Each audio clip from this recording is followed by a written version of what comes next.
Okay, here we go. All right, we got it going. Silly boy. Okay, let's see here. Okay. All right, let's see here. Adjust this here so that we can see both of us, right? Boy, Christmas tree looks very bright. Okay.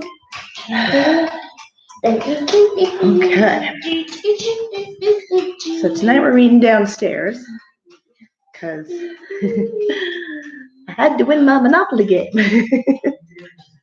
So that's why we're down here tonight. As you can tell, he's very tired. Stop playing with your junk.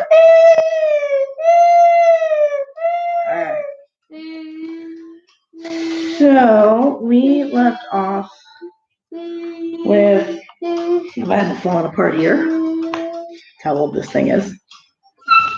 Alright, you ready, buddy? Okay. So when we last, what's going on here?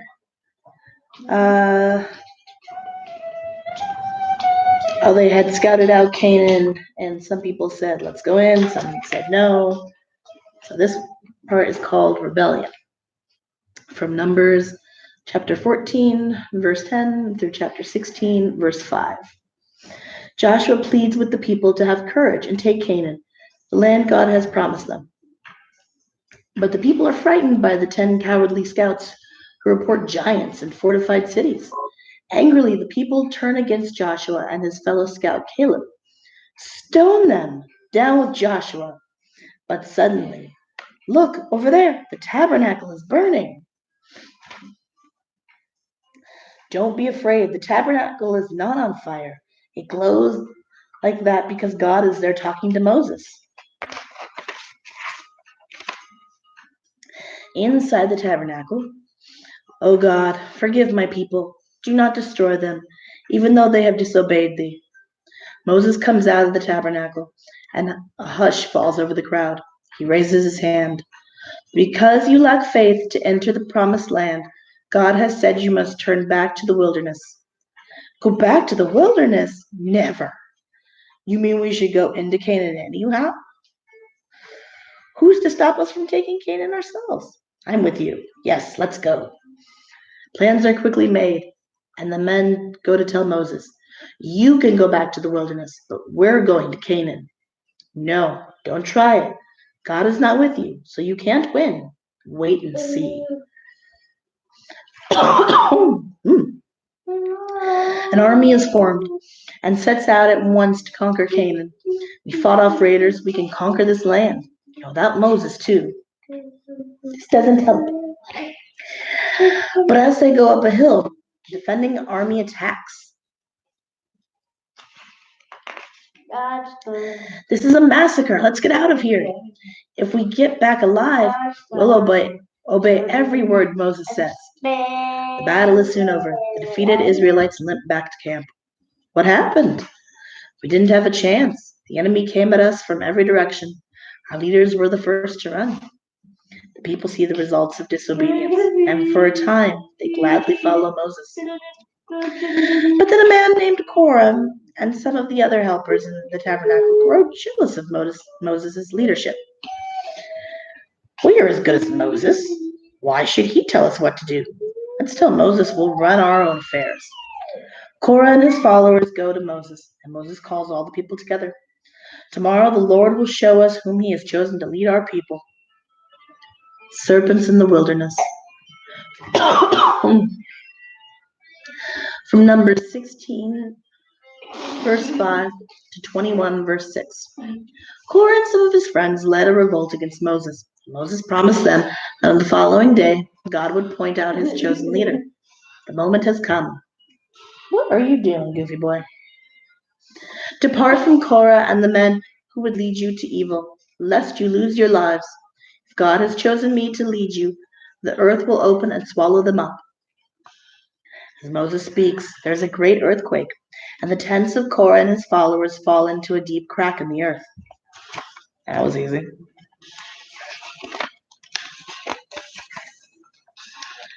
The frightened people turn once again to Moses. As God commanded, Moses leads them away from the promised land to wander for years in the wilderness. I need my water here. Golly. This cough just will not go away. When hardships come, they forget that it was their fear that kept them from taking the good land God had promised them. Again and again they complain. No water. What will I do? The spring is dry. How can I cook or wash? Our tribal leaders will take this up with Moses. Well, Moses, where are we going to get water? Did you lead us out here to die of thirst? Let's go back to Egypt. At least we had water, food and water there. Once again, Moses and his brother Aaron take their problem to God, and God tells them exactly what to do.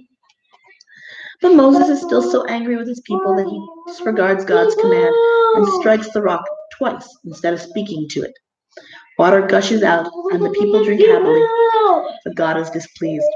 How can Moses and Aaron teach the people to obey God if they themselves do not follow God's instructions? Because of the bad example they have set, God tells them that neither one shall enter the promised land. The Israelites travel on. When they come to Mount Hor, God tells Moses that Aaron will soon die and that he should take Aaron and his son Eleazar to the mountaintop. Eleazar will take your place as high priest, Aaron. I will put your robes on him. Aaron dies on Mount Hor, and the Israelites mourn for 30 days. Then they move on. A cloud leads them by day, and a pillar of fire by night.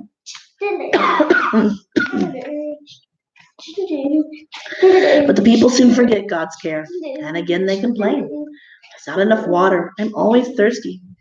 Has not God always given us water when we needed it? Yes, but the food, I'm sick of this stuff that must be gathered every day and made into bread. I want food like we had in Egypt, melons, fruit.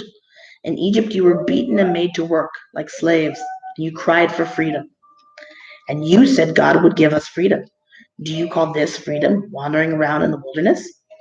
Suddenly, as punishment for their grumbling, the camp becomes alive with poisonous snakes. Help, I've been bitten. A giant's boast. Help me or I'll die. Moses, we have sinned against God and against you. Forgive us and take away these serpents. I'll ask God to help you. Moses prays, and God directs him to make a serpent of brass and put it on a pole. Listen to me, all of you who have been bitten by the snakes. God has said that if you look at this brass serpent, you will be well again. I'm well. I believed God would heal us. So am I. All are healed who show their faith in God by obeying his command. Moses and his people continue their journey.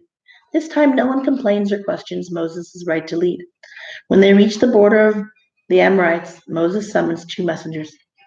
Go speak to King Sihon. Ask if we may pass through his land in peace. At King Sihon's palace. O king, our leader Moses asks if we may pass through your country. We will not drink from your wells or... No, get out and stay out, all of you. Moses and his people continue their journey. This time no one read that. Why should he be so angry? I don't know, but I'm scared. What are we going to do now? Meantime, in King Sihon's palace, attack the Israelites at once. We'll catch them off guard and destroy them. In a few hours, the great army of Sihon is off on the march. In the Israelite camp, Moses and Joshua listen to reports of the messengers. They might try to attack us. Let's get ready just in case they come. During the night, King Sihon and his men spy out the Israelite camp. We'll attack just before sunrise.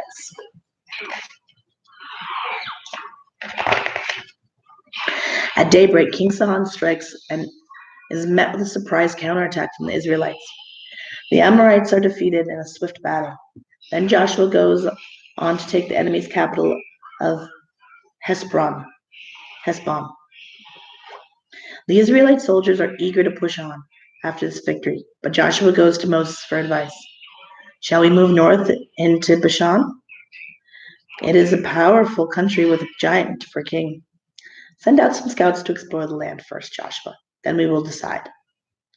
Joshua's scouts are discovered, and a messenger hurries to tell King Og of Bashan. O king, I saw some strange men spying on our land. They must be the Israelites. They've just conquered the Amorites, but we'll teach them a lesson. Oh, man. Not stop coughing.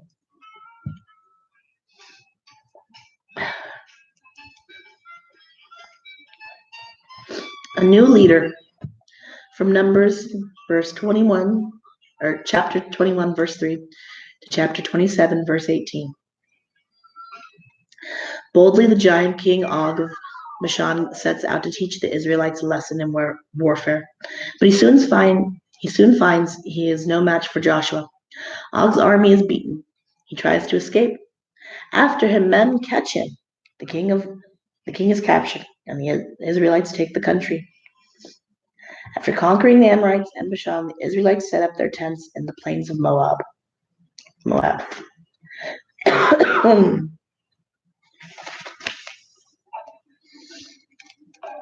Our 3 tribes are ready to settle down here and build our homes. Do we have your permission? You helped to conquer this land, and you may have it. But first we'll need you to help us conquer the land that lies ahead. We'll help, Moses. Yes, you can count on us. For the second time, the Israelites have come to the border of the promised land. This time they are not afraid. Men talk of the flocks and herds they will have, and women dream of peaceful homes in the land which God has promised them. One day Moses calls Joshua to an important meeting. God has told me that my work here on earth is almost finished, Joshua. A new leader will take our people into the promised land. A new leader? Oh no, Moses. Who could ever take your place? You, Joshua. The aged leader climbs Mount Nebo and gazes down on the land God has promised his people, and there, alone with God, he dies. Back in camp, Joshua prays to God for help, and the Lord answers, "Be not afraid, for the Lord thy God is with thee." The Israelites mourn 30 days for Moses. Then Joshua calls a meeting. The campaigns ahead will be hard and dangerous, but I'll seek God's guidance in everything we do, and we will follow you as we did Moses. 3 days from now, we will cross the Jordan River. Then we must capture the city of Jericho. But first, we need to learn all we can about it. Are we sure we can take Jericho? Yes. 40 years ago, our fathers turned back because they were afraid. Let's trust in God and the man he has chosen to lead us. That night at the river's edge, you scouts will be in danger every minute. Be careful and learn all you can and get back soon. The next day, inside the city of Jericho, its walls are thick and high, well fortified. Yes, and the soldiers are well armed.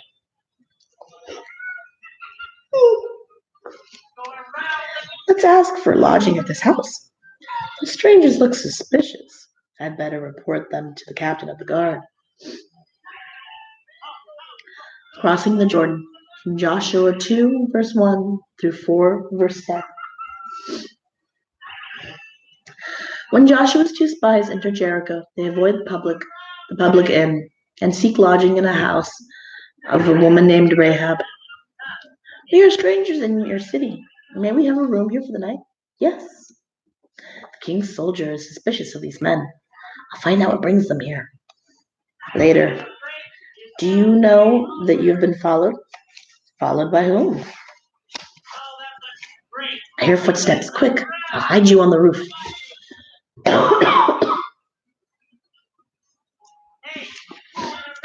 2 men were seen stopping here. Where are they? 2 men were here seeking a room for the night, but they left just before the gates of the city were closed. If you hurry, you may find them. The soldiers have gone, but they may have left someone to watch the house. How can we escape? I know that God will help you Israelites take Jericho. If I help you escape, will you protect me and my family when the city is taken?" The spies promised safety to Rahab and her family. "Hide out in the mountains for 3 days. That, after that, it will be safe for you to cross the river to your own camp. When the attack comes, keep your family in the house and tie this red rope to your window so our men will know where you live." The spies obey Rahab, and after 3 days make their report to Joshua. The city is well defended, with 2 walls, each 30 feet high. The outer wall is 6 feet thick, and the inner 12. But the people have heard of us, and they are afraid. "Good work, men. We'll go ahead with our plans to cross the Jordan and take Jericho. The river is swift and wide. How can we cross it? God helped our people cross the Red Sea. Let's trust Him to help us now."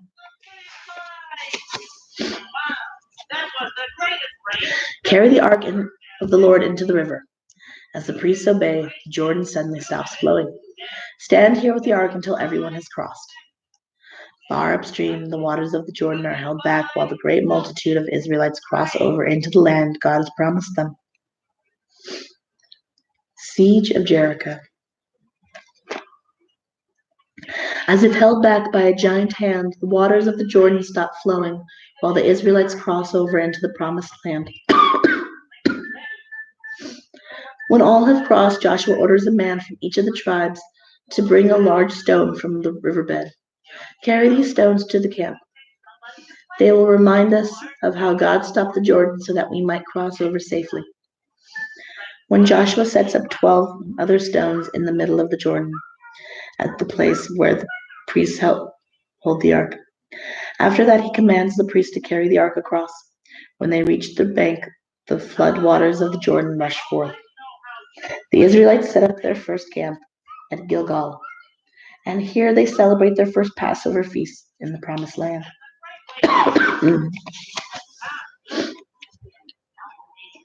And here too they find fruit and grain.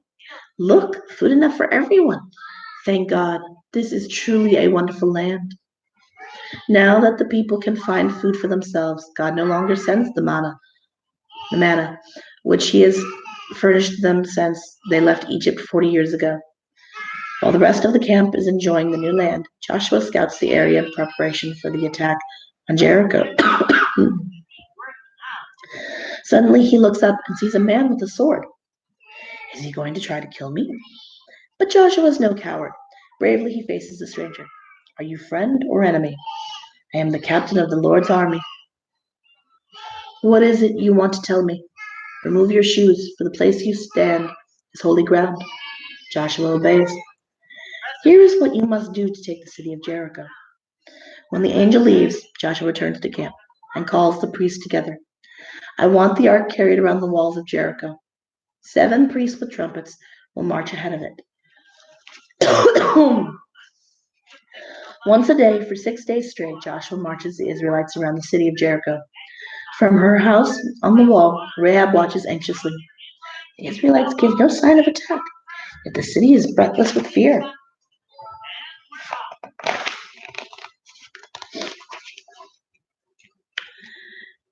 And the guard tower Jericho soldiers grow tense. What are they trying to do? Work an evil charm on us?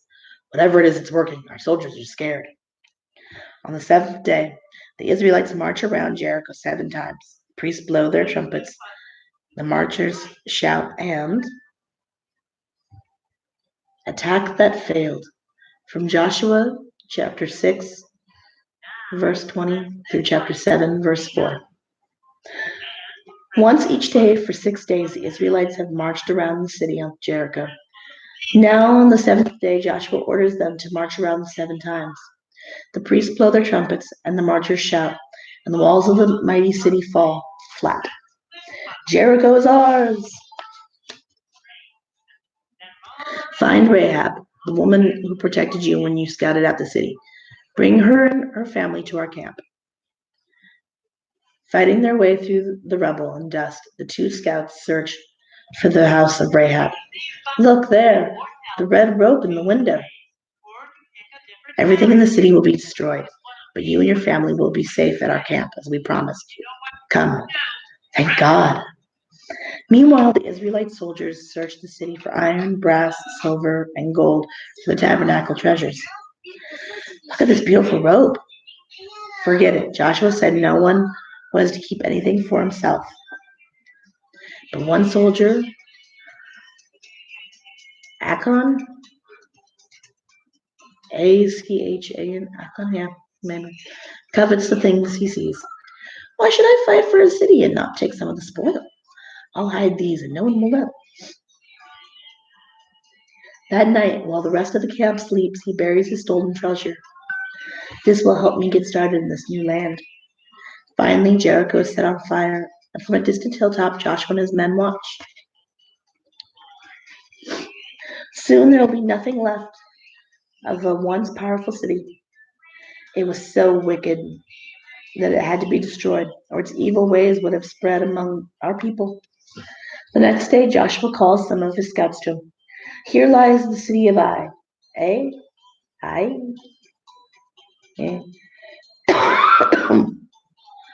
It guards the approach to our future campaigns. We must find out how strong the city is before we attack it. We'll scout it out as we did Jericho. Joshua's men lose no time in approaching it. Greetings, we're going to Ai. Is it a big city? I'd say it's about 12,000, and that includes a small army. The scouts returned to camp, eager to give their good news to Joshua. The army of Ai is small. We can take the city and leave most of our troops here to rest. Joshua takes the advice of his scouts and sends only 3,000 men to Ai. I still feel like I'm saying that wrong. This will be easy, but at the gates of the city. Oh, look at them run. They're afraid to fight. So these are the brave Israelites who took Jericho. And that is where we will stop for tonight because he has left. And we've gotten our 20 minutes in. What are you doing?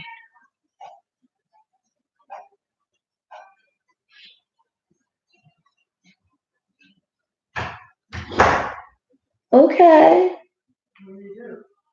He got off the couch and just went into the closet. And now he's back out. Okay. Well, why don't you head up to bed? I'll let the doggies out and then we'll put you to bed, okay? All right. Good night, everyone. We will see you tomorrow.